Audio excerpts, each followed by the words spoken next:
Hey everyone, welcome back. So as you may have already noticed, AMC's Interview with the Vampire, the TV series, is here. It's in full swing, and you know something? I was really expecting the worst, and I'm actually pleasantly surprised. I really am. I found myself glued to the screen for the first episode, and yeah, okay, I know they changed the time periods to the 1900s, but it works. So for today's video, I want to take a look at Louis' character arc for the series and how he portrayed himself in the TV series as to how he's portrayed in the books and even the 1994 movie.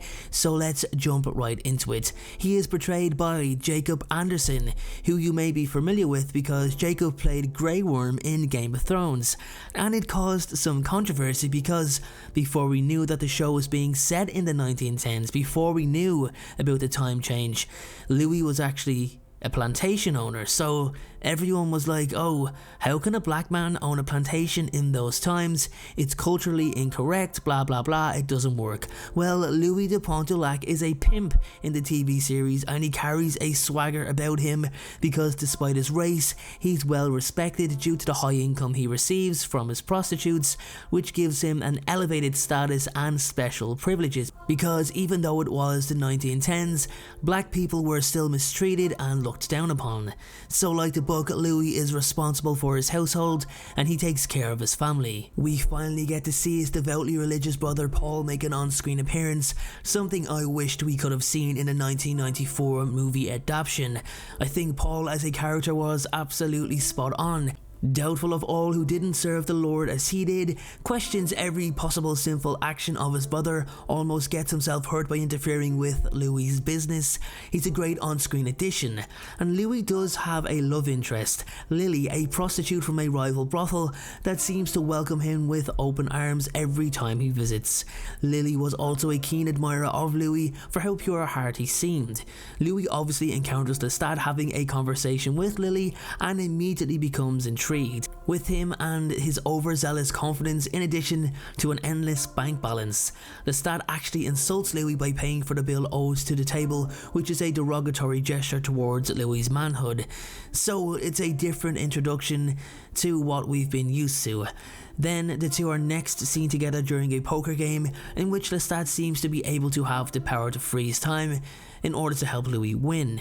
Their friendship just naturally begins to grow, and it's portrayed quite well, resulting in Lestat being invited to Louis' home for dinner with his family. We get to see Paul's slightly uneasy mentality rise to the surface as he questions Lestat's religious beliefs, followed by the latter's outburst at feeling abandoned by God. Louis talks about how he struggles to maintain a relationship with his brother Paul due to Paul's increasing erratic religious-based behaviour.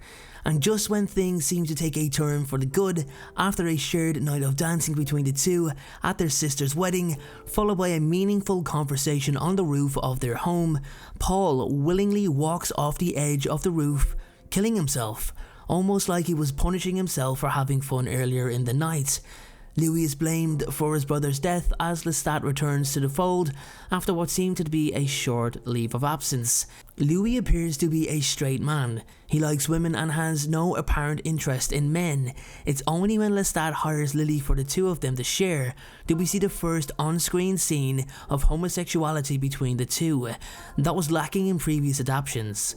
Personally, I think from watching the scene several times, had Lestat been a woman, then Louis would have been just as entranced. It wasn't anything to do with sexuality, it was who Lestat was as a person. It was his essence that attracted Louis.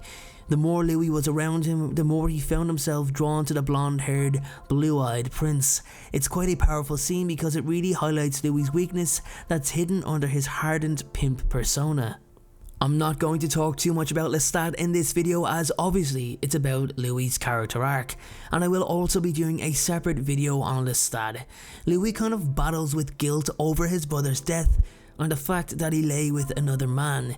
He doesn't take much convincing in terms of actually agreeing to become a vampire, and that's because he's seen so much of Lestat's impressive ability.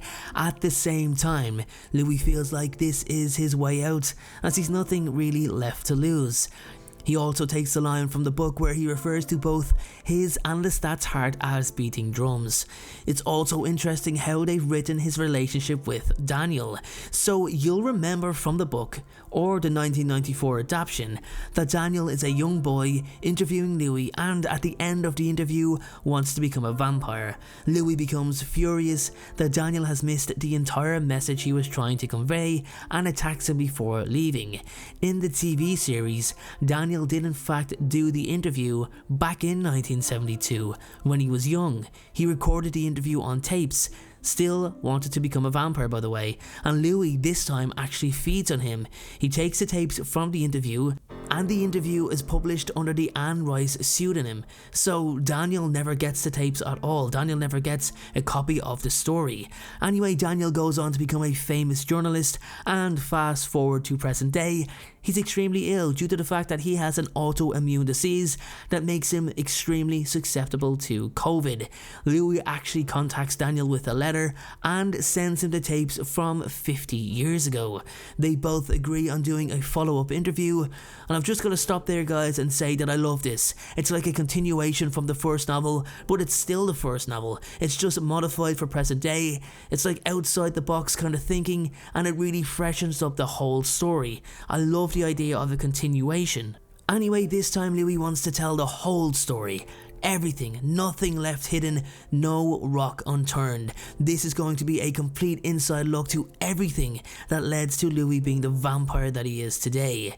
Louis also doesn't sleep in a coffin, but has protective UV windows that block out the sun going into his very expensive looking apartment.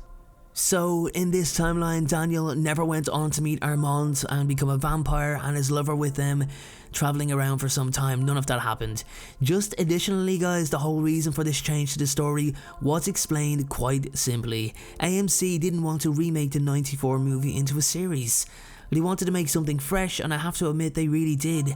I've said this already, but I'm really impressed. I'm really interested in seeing how the rest of the season pans out. Sam Reid, in my opinion, has been excellent as Lestat. Again, here's another noteworthy line. Sam is portraying Lestat with the confidence and arrogance of the Lestat we've seen in the last novel from Anne. So it's like a Lestat with another century of confidence and knowledge, but that's something I'll talk about in Lestat's video. We haven't really got to see into Lestat's past as of yet. As we know, Interview with the Vampire is Louis' story. So as a vampire, Louis hasn't taken to killing well. I mean, don't get me wrong, he has killed quite ruthlessly if you ask me, and if you've seen the first episode with that poor salesman, but it's not really in his nature to do so. Louis actually ends up manipulating this situation to his advantage by dining on the blood of different animals in order to keep his taste buds satisfied. He does consume human blood from a donor blood bag on his farm.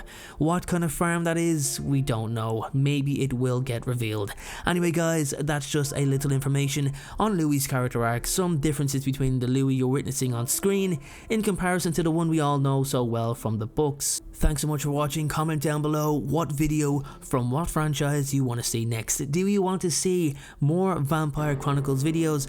Then you gotta let me know. Please like this video, it lets YouTube know I'm doing a good job. And if you want to join the Vampire Folklore family, not just like my videos, you want to be part of this family, just hit that subscribe button, turn the notifications on, and you'll never miss an upload again. I'll see you all very soon.